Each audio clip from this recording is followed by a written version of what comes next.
చేయండి. ఆనాడు తెలంగాణ ఉద్యమంలో కరీంనగర్ పార్లమెంట్ లో నిలబడితే ఓడిపోతానన్న భయంతో కల్వకుంట్ల చంద్రశేఖరరావు గారి కరీంనగర్ నుంచి పాలమూరు జిల్లాకు వలస వస్తే మహబూబ్ నగర్ పార్లమెంటు నియోజకవర్గంలో మనము గెలిపించి ఆశీర్వదించి పార్లమెంటులో నోరు లేకపోయినా పార్లమూరులో ఊరు లేకపోయినా చంద్రశేఖరరావు గారిని మనం ఎంపీగా గెలిపిస్తే ఆనాడు ఎంపీగా గెలిచి తెలంగాణ రాష్ట్రాన్ని తెచ్చినా అని చెప్పిండు. నేను అడుగుతున్న ఇవాళ ఈ వేదిక మీద నుంచి మాజీ ముఖ్యమంత్రి కల్వకుంట్ల చంద్రశేఖరరావును ఆనాడు ఎక్కడి నుంచో వలస వచ్చిన నిన్ను వివిధ ప్రాంతాలకు తట్ట పని పార పని మట్టి పని బొగ్గుబాయి దుబాయ్ లాంటి వలసలు పోతున్న మా జిల్లా ప్రజలు వలస వచ్చిన నిన్ను పార్లమెంటు సభ్యుడిగా గెలిపిస్తే తెలంగాణ రాష్ట్రం వచ్చిన తర్వాత 10 సార్లు ముఖ్యమంత్రిగా ఉన్నావు కదా, మా ప్రాంతానికి ఏమైనా చేసినవా? పాలమూరు రంగారెడ్డి ఎత్తిపోతల పథకాన్ని ప్రారంభించి కాంట్రాక్టర్లు కట్టబెట్టి 27,000 కోట్ల రూపాయల ఖర్చు పెట్టి 1 ఎకరాకు కూడా నీళ్లు ఇవ్వలేకపోయినావు. ఈ రోజు ఈ గడ్డ మీద ఈ ప్రజలకు నువ్వు క్షమాపణ చెప్పిన తర్వాతనే మళ్ళా ఈ జిల్లాలో నువ్వు ఓటు అడగాలి అని చెప్పి చంద్రశేఖరరావు గారిని గట్టిగా డిమాండ్ చేస్తున్నా. 10 సంవత్సరాల సుదీర్ఘ కాలం 1,000 కోట్ల రూపాయల ఖర్చు పెట్టినా అదనంగా 1 ఎకరాకు పాలమూరు రంగారెడ్డి ఎత్తిపోతలతో నీళ్లు ఇవ్వలేదు. మా ప్రజల్ని నమ్మించినావు, మా ప్రజల్ని నట్టేట ముంచినావు. ఆనాడు పెద్దలు చిన్నారెడ్డి గారు ప్రారంభించిన తెలంగాణ ఉద్యమం చీమలు పెట్టిన పుట్టలో పాములు దూరినట్టు ఆ ఉద్యమంలో నువ్వు దూరి ఇవాళ తెలంగాణ రాష్ట్రాన్ని పట్టి పీడించినావు. అయినా ఈరోజు ప్రజలు చీదరించి ఓడగొట్టి ఇంట్లో కూర్చోబెడితే ఇంట్లో కూర్చోకుండా మళ్ళా సిగ్గు లేకుండా తగుదునమ్మా అని బయలుదేరిండు.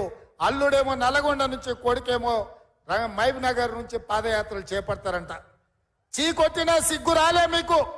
ఈ జిల్లాలో 14 సీట్లుంటే 12 ఇట్ల బండకేసి కొట్టి బొంద పెట్టినా ఏ మోకం పెట్టుకొని పాలమూరు జిల్లాకు వస్తావని చెప్పి నేను ఈ వేదిక మీద నుంచి అడగదలుచుకున్న చంద్రశేఖరరావు, నువ్వు భీమా పూర్తి చేసినావా, నెట్టంపాడు పూర్తి చేసినావా, కోయిల్ సాగర్ పూర్తి చేసినావా, కల్వకుర్తి పూర్తి చేసినావా, SLB పూర్తి చేసినావా, దేవాదుల పూర్తి చేసినవా, ప్రాణహిత చెవెళ్ళ పూర్తి చేసినవా?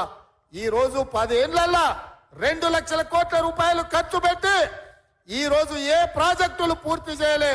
ఉమ్మడి రాష్ట్రంలో సమైక్య పాలనలో జరిగిన అన్యాయానికంటే ఆనాడు జరిగిన నీళ్ల దోపిడీ కంటే నువ్వు ముఖ్యమంత్రి అయిన తర్వాతనే తెలంగాణకు తీరని నష్టం జరిగింది.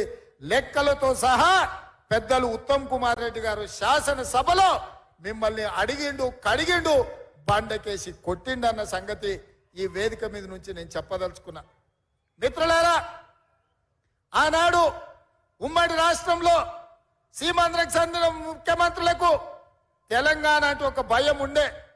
ఈ నాయకులు ప్రశ్నిస్తారని నిధుల దోపిడీ జల దోపిడీ పాల్పడాలంటే ఒళ్ళు దగ్గర పెట్టుకొని ఆలోచన చేసేటోళ్ళు.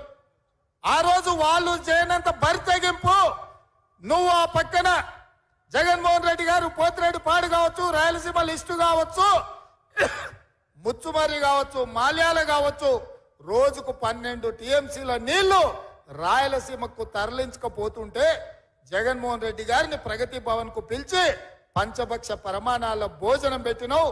203 జీవో ద్వారా రాయలసీమను రతనాల సీమ చేస్తా అని చెప్పినావు.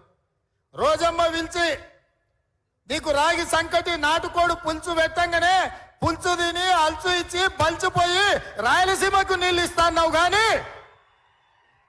పాలమూరులో నిన్ను పార్లమెంటుకు పంపిస్తే మా ప్రాజెక్టులు ఎందుకు పూర్తి చేయలేదని నేను ఆ సోయిలేని దద్దమ్మలని నేను అడుగుతున్న ఈ వేదిక మీద నుంచి. మేం చేసిన నేరమేంది? పాలమూరు జిల్లాను ఎడారిగా మార్చి ఈ రోజు ఇంకా వలసలు ఆగకుండా అన్యాయం చేసి ఇవాళ మళ్ళీ రేపు పార్లమెంట్ ఎన్నికలలో ఓట్లు అడగడానికి వస్తాడంట. నేను అడుగుతున్న చంద్రశేఖరరావును, ఈ 10 ఏళ్లలో మా జిల్లా పేరులో మా జిల్లా అభివృద్ధి ముసుగులో వేలాది కోట్ల రూపాయలు కాంట్రాక్టర్లకు ఇచ్చి కమిషన్లు కొట్టి పాలమూరును ఎండబెట్టినావు. కొడంగల్ ఎడారిగా మారింది, వలసలు ఆగలేదు. ఇవాళ మేము ఓట్లు అడగాలంటే కొడంగల్ కాదు పూనా పోవాల్సి వస్తుంది. ఎందుకు మా లంబాడి సోదరులు తండాలు వదిలి పూనా బొంబాయి ప్రాంతాలలో నివసిస్తున్నారంటే ఈ ప్రాంతం ఎడారిగా ఉంది కాబట్టి మా బిడ్డలు ఇవాళ వలస పోతున్నారు. అందుకే ఆయనలో నేను చెప్పిన మీరు నాటిన మొక్క ఇవాళ పెద్దదైంది, వృక్షమైంది, రాష్ట్రానికి నీడిచ్చే పరిస్థితి వచ్చింది. మీరు ఆదరించి అత్యధిక మెజారిటీతో గెలిపించండి. ఈ రాష్ట్రానికి ముఖ్యమంత్రినై 70 ఏళ్ళ మన గోసలు తీర్చడానికి పార్టీ నాయకులందరినీ ఒప్పిస్తా అని నేను చెప్పిన.